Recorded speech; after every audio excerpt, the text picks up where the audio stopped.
নমস্কার বন্ধুরা, ফোকাস চ্যানেলে আপনাদের স্বাগত। আমরা আবার আজকে চলে এসেছি একটি নতুন চাকরির বিজ্ঞপ্তি নিয়ে। শুধু বিজ্ঞপ্তি নয়, সেই সঙ্গে থাকবে ফর্ম ফিল আপের বিস্তারিত তথ্য আলোচনা। তাই সম্পূর্ণটি দেখতে চোখ রাখুন আমাদের চ্যানেলে। আর বন্ধুরা, আপনারা যদি আমাদের চ্যানেলটিকে সাবস্ক্রাইব করে না থাকেন তাহলে আমাদের চ্যানেলটিকে সাবস্ক্রাইব করুন এবং পাশে থাকা বেল আইকনটিকে প্রেস করুন যাতে আমাদের ভিডিও সবার আগে পৌঁছে যায় আপনার কাছে। তো দেখে নিই বন্ধুরা। আসুন দেখে নেওয়া যাক আজকের বিজ্ঞপ্তিটি। All India Institute of Medical Science Bhopal, AIIMS Bhopal যে রিক্রুটমেন্ট নোটিফিকেশানটা দিয়েছে তার জন্য যে পোস্ট আছে আমরা সরাসরি চলে যাই তাতে। তার আগে জানিয়ে দিই বন্ধুরা, এই হচ্ছে তার অ্যাডভার্টাইজমেন্ট নাম্বার। এরপর চলে যাচ্ছি বন্ধুরা আমরা যে পোস্টে রিক্রুট করা হবে। এখানে দেখতে পাচ্ছেন আপনারা এই নিম্নলিখিত পোস্টগুলিতে রিক্রুট করা হবে। 1. Blood transfusion officer, remuneration 1 lakh, age limit 21 to 40 years, number of vacancy 1 যেটা জেনারেলদের জন্য। Number 2, deputy medical superintendent, remuneration 1 lakh, age limit 21 to 40 years, number of vacancy 2 যেটা জেনারেলদের জন্য। নাম্বার 3-তে চলে আসি, public relation officer, remuneration 90,000, age limit 30 years to 45 years, number of vacancy 1 যেটা জেনারেলদের জন্য। এরপর চলে আসি নাম্বার 4, মেডিকেল ফিজিস্ট, যার remuneration 75,000, age limit 21 to 35 years, number of vacancy 2 যেটা জেনারেলদের জন্য। এরপর চলে আসি নাম্বার 5, যেখানে পোস্ট হচ্ছে অ্যাসিস্ট্যান্ট নার্সিং সুপারিনটেন্ডেন্ট, যার remuneration 75,000, age limitation 21 to 35 years, number of vacancy 4 for unreserved, 3 for OBC, 2 for SC and 1 for economically weak যারা আছেন তাদের জন্য। নাম্বার 6-এ চলে যাই, অ্যাকাউন্টস অফিসার, যার remuneration 75,000, age limit 21 to 35 years এবং নাম্বার অফ ভ্যাকেন্সি 1 যেটা আনরিজার্ভদের জন্য। এরপর চলে আসি বন্ধুরা আমরা এলিজিবিলিটি কন্ডিশনের মধ্যে। এখানে আপনারা দেখতে পাচ্ছেন এলিজিবিলিটি কন্ডিশনের মধ্যে public relation officer, a degree from recognized university or institution with a post graduation or diploma in public relations or corporate communication or journalism or mass communication with 10-year experience in the field of public relations or corporate communication or journalism or mass communication. Number 2, blood transfusion officer, a recognized medical qualification include in 1 or 2 schedule or pen 2 of the 3rd schedule, that is other than the licentiate qualification. To the Indian Medical Council Act 1956 holders of educational qualification include in part 2 of the 34D schedule should fulfill the condition stipulated in subsection 3 of the section 13 of the Indian Medical Council Act 1956 with 5 years experience in blood bank with component separator or MD in blood transfusion medicine with 1 year experience in blood bank with component separator during the PG course. তো বন্ধুরা এরপর চলে আসি 3 নম্বরে, যেখানে deputy medical superintendent 1, a recognized medical qualification include in 1 or 2 schedule or pen 2 of the 3rd schedule, that is other than the licentiate qualification. To the Indian Medical Council Act 1956 holder of educational qualification include in part 2 of the 34th schedule should fulfill the condition stipulated in subsection 3 of the section 13 of the Indian Medical Council Act 1956. Number 2, hospital administration or MHA recognized by Medical Council of India, or number 3, MD or MS in any clinical specialty with 3 years experience in hospital administration of a 200 bedded hospital. এরপর চলে আসি বন্ধুরা আমরা medical physicist পদের ক্ষেত্রে যে eligibility কোয়ালিফিকেশনটা চেয়েছে। Educational qualification এখানে চেয়েছে MSc in medical physics or equivalent from an recognized university or institution, or number 1, MSc in physics from a recognized university. Number 2, a postgraduate diploma or degree in radiological or medical physics from a recognized university or institute, or MSc in medical technology with radiotherapy as special subject from a recognized university and or diploma in radiation protection and experience 2 years experience of working in radiotherapy department of a hospital. এরপর চলে আসি assistant nursing সুপারিনটেন্ডেন্টের ক্ষেত্রে eligibility. Essential, number 1, BSc Nursing, that is 4 years course from an Indian Nursing Council recognized institute or university, or BSc post certificate or equivalent such as BSc Nursing post basic 2 years course from an Indian Nursing Council recognized institute or university. Number 2, should be registered with the Indian Nursing Council or State Nursing Council. Experience, 6-year experience after BSc Nursing or BSc post certificate or BSc Nursing post basic or equivalent from a recognized university or institute in a minimum 200 bedded hospital or healthcare institute as staff nurse, out of which at least 3 years as a ward in charge or supervisor capacity. Desirable, MSc Nursing from an Indian Nursing Council recognized university or institute. এরপর চলে আসি আমরা account অফিসারের ক্ষেত্রে। Essential, graduate in commerce with at least 55% in aggregate experience, 3 years experience in supervisory capacity in government organization. Desirable, chartered accountant or cost accountant or MBA in finance.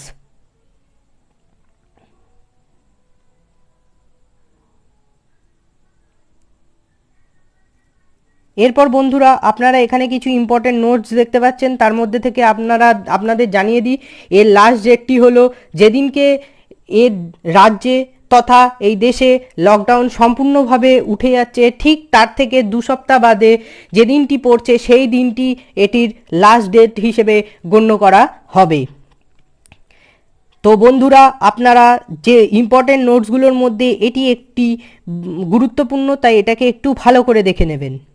এছাড়াও বাকিগুলো আমি ডেসক্রিপশানে দিয়ে দেবো বা আপনারা এখান থেকেও স্ক্রিনশট নিয়ে নিতে পারেন।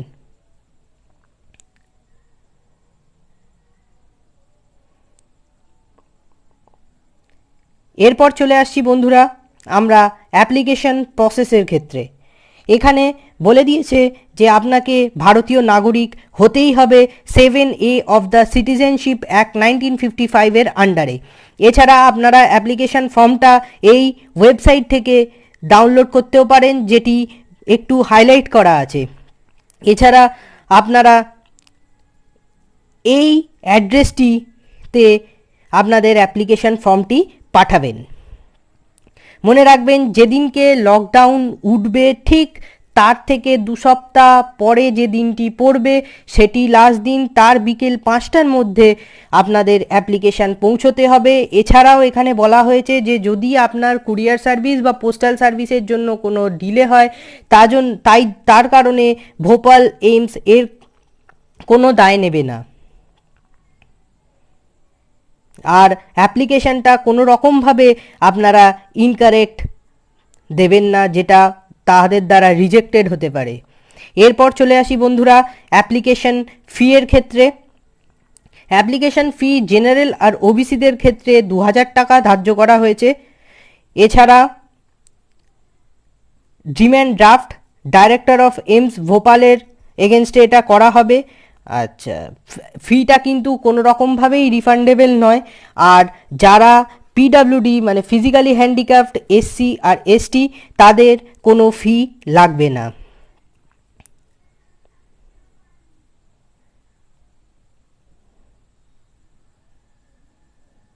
এখানে shortlisting by methods of the selection, এখানে ডাইরেক্ট এখানে কিছু অনলাইনের মাধ্যমেই আপনাদের বেশিরভাগ সিলেকশন প্রসেস হতে পারে। এছাড়াও আপনাদের এখানে দেখতে পাচ্ছেন যে এখানে ইন্টারভিউয়ের জন্য কল করা হবে না, ডাইরেক্ট জয়নিং। সুতরাং আপনাদের কোয়ালিফিকেশান এক্সপিরিয়েন্স যা আছে সেগুলি যথাযথভাবে ফর্মটিকে ফিল আপ করে ছেড়ে দেবেন। এবং লাস্ট একটি ফাইনাল ইন্টারভিউ হবে, যদিও যেটা এমসের অর্থাৎ ভোপালের ওই অ্যাড্রেসে পাঠানো আপনাদের অ্যাপ্লিকেশানের ওপর ভিত্তি করেই হবে। এবং আপনাদের যে মার্কসগুলো চেয়েছে ওটা মিনিমাম, ওর থেকে আপনাদের যত হায়ার হবে তত ইন্টারভিউ কল আসার সম্ভাবনা বেশি। এরপর চলে আসি প্লেস অফ ইন্টারভিউ। এটা ভোপালেই হবে, AIIMSের আন্ডারে যেখানে অ্যাড্রেসটা দেওয়া হয়েছে সেখানে। এছাড়াও এখানে কিছু টার্মস অ্যান্ড কন্ডিশনের কথা উল্লেখ করা আছে, সেটা আপনারা এখানে দেখে নিতে পারেন। এছাড়াও এটি আমি ডেসক্রিপশানে দিয়ে দেবো, সেখান থেকেও দেখে নিতে পারেন বা এখান থেকে স্ক্রিনশট তুলে নিতেও পারেন। এই জন্য আস্তে আস্তে স্ক্রল করে দিচ্ছি আপনাদের।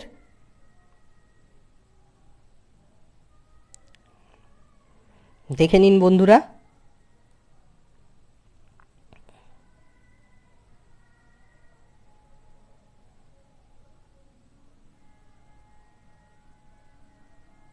তো বন্ধুরা, আমরা এখানে দেখতে পাচ্ছি অ্যাপ্লিকেশন ফর্মটা, যেটি আমি আপনাদের বিস্তারিতভাবে বলে দেবো কিভাবে আপনারা ফিল আপ করবেন এবং আপনাদের যে ঠিকানাটা এই ভিডিওতে দেখিয়ে দিয়েছিলাম সেই ঠিকানায় পাঠিয়ে দেবেন। তো বন্ধুরা, আমরা এখানে দেখতে পাচ্ছি all India Institute of Medical science, যেটা ভোপাল, তার এই লিঙ্কে গিয়ে আপনারা এই অ্যাপ্লিকেশান ফর্মটি পাবেন। ঠিক আছে বন্ধুরা, তো আমি চলে যাই বিস্তারিতভাবে কোন অ্যাপ্লিকেশান ফর্মটি কিভাবে ফিল আপ করতে হবে তা জানার জন্য। চলুন বন্ধুরা, দেখা যাক। তো আমরা এখানে দেখতে পাচ্ছি বন্ধুরা application for the post, form for the post of, কি পোস্টে আপনি রিক্রুট মানে অ্যাপ্লাই করবেন সেটি এখানে ক্যাপিটাল লেটারে লিখে দেবেন। এখানে আপনার একটি passport size self attested colour photo নেওয়াবেন, অর্থাৎ ছবির ঠিক মাঝ বরাবর যেন আপনার সাইন যায়। আপনার অ্যাডভার্টাইজ নাম্বারটা দেখবেন, যেটা আমি ভিডিওর প্রথমেই বলে দিয়েছি, সেটি দেবেন। এরপর চলে আসি, যে আবেদন করছেন এখানে তার নাম দেবেন, আবেদনকারীর নাম, আবেদনকারীর বাবার নাম, বা যদি মহিলা আবেদনকারী হয়ে থাকেন তাহলে তার হাজব্যান্ডের নাম। এরপর চলে আসি বন্ধুরা পার্মানেন্ট অ্যাড্রেসে। এখানে আপনাদের পার্মানেন্ট যে অ্যাড্রেস অর্থাৎ স্থায়ী বসত বাড়ি সেই অ্যাড্রেসটি দেবেন, তার সঙ্গে কোন স্টেট পিনকোড দিয়ে দেবেন। এরপর আপনাদের পোস্টাল অ্যাড্রেস দেবেন, অর্থাৎ সাধারণত দরকারি চিঠিপত্র যেখানে পাঠানো যাবে সেই অ্যাড্রেসটি দেবেন। সেটি আপনার বসত বাড়িও হতে পারে বা আপনি বর্তমানে যেখানে থাকেন সেই বাড়িও হতে পারে। তার স্টেট দেবেন, পিনকোড দেবেন এবং কন্ট্যাক্ট ডিটেলসের মধ্যে আপনার phone number, STD code, mobile number, প্রার্থীর বা আবেদনকারীর চালু ইমেল আইডি, এইগুলি যথাযথভাবে লিখবেন। এরপর আপনার বার্থ সার্টিফিকেটে যে ডেট আছে বা আপনার মাধ্যমিকের অ্যাডমিট কার্ডে যে ডেট আছে সেই ডেট অফ বার্থটা আপনার দিয়ে দেবেন। আপনার বয়স, যেদিনকে আপনি ফর্মটি পাঠাচ্ছেন বা ফর্ম অ্যাপ্লাই করার যেদিন লাস্ট দিন সেই দিন অনুযায়ী আপনার বয়স কত সেটি এখানে লিখে দেবেন। আপনার জেন্ডার এখানে লিখে দেবেন, টিক দিয়ে দেবেন। আপনি যদি SC ST হয়ে থাকেন তাহলে এখানে সেটি উল্লেখ করে দেবেন। আর আপনি যদি ভারতের নাগরিক হয়ে থাকেন সেটি এখানে টিক দিয়ে দেবেন, বাই বার্থ কি বাই ডমিসাইল।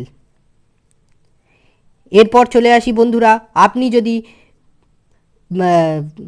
ফিজিক্যালি ডিসেবল হয়ে থাকেন তাহলে এই জায়গায় টিক দেবেন এবং আপনার ডিসেবিলিটির যে পার্সেন্টেজ সেটি লিখে দেবেন। এরপর চলে আসি বন্ধুরা, আপনি যদি কোনো গভর্নমেন্ট চাকরি করে থাকেন তাহলে ইয়েস, যদি আপনি করে থাকেন তাহলে ইয়েসে টিক দেবেন এবং যে প্রতিষ্ঠানে করতেন তার নাম উল্লেখ করবেন, তার জয়েন করার ডেট উল্লেখ করবেন। এরপর চলে আসি বন্ধুরা, এডুকেশনাল কোয়ালিফিকেশানে আপনার গ্র্যাজুয়েশন সাবজেক্ট কী কী ছিল সেটি উল্লেখ করবেন, কোন বোর্ড বা ইউনিভার্সিটি বা কোন ইনস্টিটিউটের আন্ডার থেকে করেছেন সেটা উল্লেখ করবেন, আপনার কোর্সটি কবে শেষ হয়েছে সেটা উল্লেখ করবেন, আপনার পাসিং ইয়ারটা ফাইনালে এক্সামিনেশান দেওয়ার সেটি উল্লেখ করবেন, আপনি কত মার্কস পেয়েছেন সেটা উল্লেখ করবেন, আপনার কোর্সটি কত বছরের ছিল সেটি উল্লেখ করবেন। এই একইভাবে আপনার পোস্ট গ্র্যাজুয়েশনের ঘরগুলো ফিল আপ করবেন এবং আপনার যদি অন্য কোনো আরও কোয়ালিফিকেশান থেকে থাকে সেইটিও এইভাবেই যথাযথভাবে ফিল আপ করবেন। এরপর চলে আসি বন্ধুরা আমরা এক্সপিরিয়েন্সের দিকে। এখানে বলেছে নেম অফ দ্য অর্গানাইজেশন, আপনি কোন অর্গানাইজেশনে কাজ করেছেন সেটি এখানে উল্লেখ করবেন, আপনার জয়নিংয়ের ডেট কী ছিল তার পরের ঘরে উল্লেখ করবেন, তারপর আপনি কবে চাকরিটি ছেড়েছেন সেটি উল্লেখ করবেন, আপনি কি পোস্টে কাজ করতেন সেটি উল্লেখ করবেন, আপনার ওটা যে চাকরিটা করতেন সেটি রেগুলার ছিল না কন্ট্রাকচুয়াল বেসিস ছিল সেটা উল্লেখ করবেন, আপনার কাজটি কী ধরনের ছিল সেটি উল্লেখ করবেন, আর আপনার পে স্কেল কত ছিল সেটি উল্লেখ করবেন। এইভাবেই আপনি যদি একটি কাজ করে থাকেন একটি ঘর ফিল আপ করবেন, যদি একাধিক কাজ করে থাকেন তাহলে সেই যথাযথভাবে ফিল আপ করে দেবেন। এরপর চলে আসি যে আপনি যদি কোনো নার্সিং কোর্স বা নার্সিং কোনো ট্রেনিং নিয়ে থাকেন তার রেজিস্ট্রেশন নাম্বারটি এখানে লিখে দেবেন, আপনার যদি 3 years ward in charge supervisory experience থাকে বা তার মধ্যে 6 বছরের মধ্যে যদি 3 বছরের এক্সপিরিয়েন্স থাকে তাহলে আপনি এখানে ইয়েসে টিক দেবেন। এরপর চলে আসি বন্ধুরা, আপনি আপনার ইনস্টিটিউটের জন্য কোন এরিয়াটি প্রেফার করছেন সেটি এখানে লিখে দেবেন। এখানে আপনি 10টি প্রায়োরিটি সিলেক্ট করতে পারবেন। এরপর আপনার ফি ডিটেলসে চলে আসি বন্ধুরা, আমরা এখানে দেখতে পাচ্ছি ডিডি নম্বর অর্থাৎ ডিম্যান্ড ড্রাফট অ্যামাউন্ট, আপনি যদি জেনারেল বা ওবিসি হয়ে থাকেন তাহলে 2000 টাকা, আর যদি এসসি এসটি বা ফিজিক্যালি হ্যান্ডিক্যাপ্ট হয়ে থাকেন তাহলে আপনার কোনো টাকা লাগবে না। ডেটটা লিখে দেবেন, ব্যাংক নেমটা লিখে দেবেন। এরপর চলে আসি বন্ধুরা, আপনার সেলফ অ্যাটেস্টেড সার্টিফিকেটগুলো বা ডকুমেন্টগুলো এর সঙ্গে অ্যাটাচ করে দেবেন। এরপর চলে আসি বন্ধুরা, আপনার বার্থ সার্টিফিকেটেরও একটি ফটোকপি এর সঙ্গে অ্যাটাচ করে দেবেন।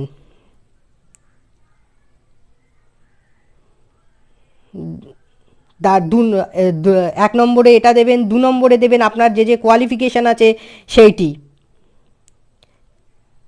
ফটোকপি অ্যাটাচ করে দেবেন।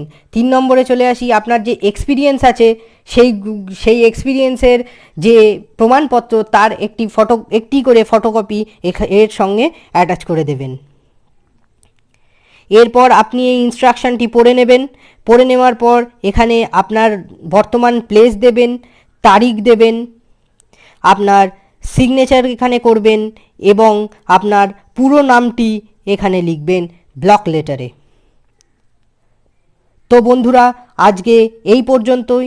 ভিডিওটি যদি ভালো লেগে থাকে তাহলে ভিডিওটি লাইক করো, শেয়ার করো এবং সাবস্ক্রাইব করো ও পাশে থাকা বেল আইকনটি ক্লিক করে দাও। আর বন্ধুরা তোমাদের যদি কোনো ধরনের কোনো চাকরি সংক্রান্ত কোনো জিজ্ঞাসা থাকে তাহলে আমাদের কমেন্ট করে জানাও, আমরা সেই সম্পর্কে ভিডিও তৈরি করার চেষ্টা করব। আর বন্ধুরা তোমাদের যদি কোনো সিলেবাস আর সাজেশান সংক্রান্ত কোনো ধরনের দরকার হয়ে থাকে তাহলেও আমাদের কমেন্ট করতে পারো। আর বন্ধুরা আমাদের চ্যানেলটি সাবস্ক্রাইব করো এবং পাশে থাকা বেল আইকনটি ক্লিক করো যাতে আমাদের ভিডিও সবার আগে পৌঁছে যায় তোমাদের কাছে। নমস্কার।